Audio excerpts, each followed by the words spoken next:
Now, I think that we could all agree here that 2023 has been by far the worst year for Disney and Bob Iger. You know, they're already anticipating the box office failure for The Marvels, starring Brie Larson. It's not looking good so far.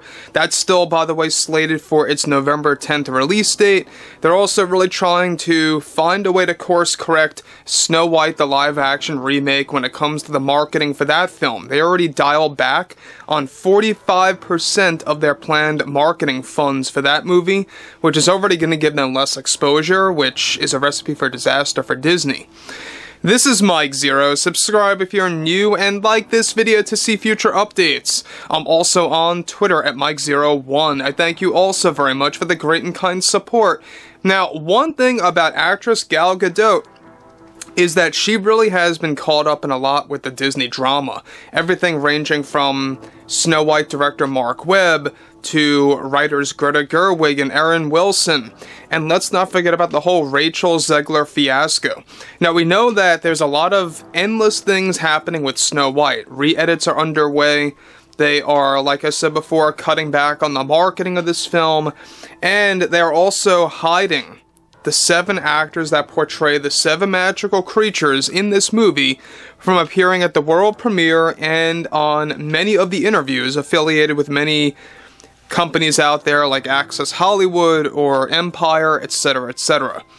Now, moving to the next big thing that has a lot to do with actress Gal Gadot is actually very surprising, and it has a lot to do with the Snow White project. Now, we know that Gal has been very much involved with Disney for the past number of months with all this drama. However, with Disney going through many complications for Snow White 24, one major development has to do with actress Gal Gadot and her removal from a Snow White project and new truths surrounding this drama over at Disney. Now, one important update surrounding this, as it turns out, the main reason why the Snow White 24 sequel ended up falling into complications were due to creative differences between Gal and director Mark Webb over how her character, the Evil Queen, was going to return in the new Snow White project. This led to Disney removing Gal Gadot entirely from the Snow White project, where Gal also had multiple issues with writer Greta Gerwig's story treatment for the sequel about reviving the Evil Queen by use of her evil brother, the Sorcerer. This is something Gal knew was going to create immense backlash from Disney and Snow White fans, and she wanted a different approach to her character. Not to mention, design changes were underway for the Snow White 24 sequel. Now, I don't know if you all knew this, we talked about this. There was a Snow White universe in the works by Disney, and it really was going to be a big deal. They were going to have two prequel movies and one sequel film, just for starters, to see and test the waters out, to see how this would actually work with their audience. And obviously that failed. One big development that we talked about 2 months ago is that Gal walked away from the 2 prequel movies that was going to center on the Evil Queen's origin tale, as well as the origin of Snow White and her family, such as her parents, stuff like that. But she did want to keep the sequel intact. Gal was very much optimistic about this. And look, I'm not here defending Gal. I think that she is just up in the nonsense as much as Rachel Zegler is. Maybe not quite as bad, but she still loves a lot of the agendas within Hollywood and in the Hollywood bubble. She's all about it. She's made that openly clear in many interviews out there before in the past. But at the same exact time, I do have to give her some kind of credit for walking away from the 2 prequel movies. But what Disney did to remove Gal from the sequel of Snow White 24, this is ultimately what created the, turn of events that led to its demise. And Rachel Zegler was basically the final nail in the coffin. I'll talk about that in just a second here. Now, the thing about Gal Gadot is that she really wanted to stick with Disney when it came to the Snow White franchise. They were trying to create it into a massive thing, much like how they're trying to do this with The Lion King, by the way. They have a Mufasa prequel coming out.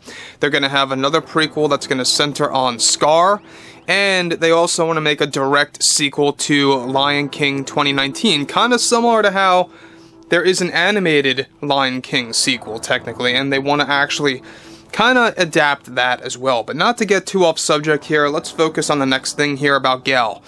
Now, these complications led to Disney removing Gal Gadot from the Snow White sequel, which made creating the story complex, as they could not find the proper actress for a recast. The ZEGLER drama was the final nail in the coffin for Disney, as it only made their challenges more difficult to deal with, that it just was not worth the trouble anymore. In a very surprising development, as it turns out, the sequel was cancelled due to both Rachel Zegler and the Gal Gadot drama at Disney. Gal's removal was essentially the start of the storm for the Snow White universe falling apart that Disney was planning. Though Gal did refuse to take part in the Snow White prequel movies, she really wanted to keep her role for the sequel, which ultimately Disney removed her from. Creatively, it just wasn't agreeing with her, that led to serious heated arguments with Mark Webb and Greta Gerwig. Also, Aaron Wilson, the co-writer, was not coming back as that, and another issue that Gal Gadot had with Disney, as she favored Aaron's writing over Greta's. This is what really led to the demise of the Snow White sequel, that was also going to cherry-pick elements from a film called Happily Ever After from 1989, as they were going to feature female seven dwarfs this time around in that sequel. Now, again, here's the thing about Disney, is that they never know how to work with a franchise or how to pre-plan things. The same exact thing went as followed for Star Wars. They had no idea how to create the sequel trilogy, they had no idea how to pre-plan everything, they just were throwing things at the wall, and they were trying to see what things would stick with their audience, right? And that's why those movies feel so inconsistent and almost non-linear in a way, to the point where you're like, alright, you know, what's this all about at this point? You know, why does everything feel so disconnected? They would have probably fallen into the same exact mess with these Snow White movies, where it just would have seemed like it was utter nonsense. Now, here's the other thing about this, is that I think at the end of the day, they have no idea, as in Disney, they have no idea how to really handle their writers, their directors, their actors and actresses, and how a story is developed. This is exactly why I think all of their live-action remakes and reboots that are upcoming are gonna fail, and they're gonna fail hard. Sword in the Stone, that's gonna be a disaster. We know that they are doubling down on their DEI agenda with that. That is a actual set-in-stone thing, no pun intended there. But what's interesting further is that they are now fully embracing a Snow White remake, another iteration of Snow White, not a sequel to the current one with Rachel Zegler, but a brand new story that's going to follow the source material a little bit more accurately, so to speak, but also keeping that DEI strategy intact. You can only imagine what that's going to look like, right?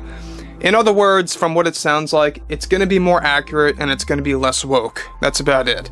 So, overall, I would really love to hear what you all have to say about this in the comments below, and if you guys did enjoy the content for today, make sure to drop a thumbs up on this video to support the channel, and I will catch you guys next time.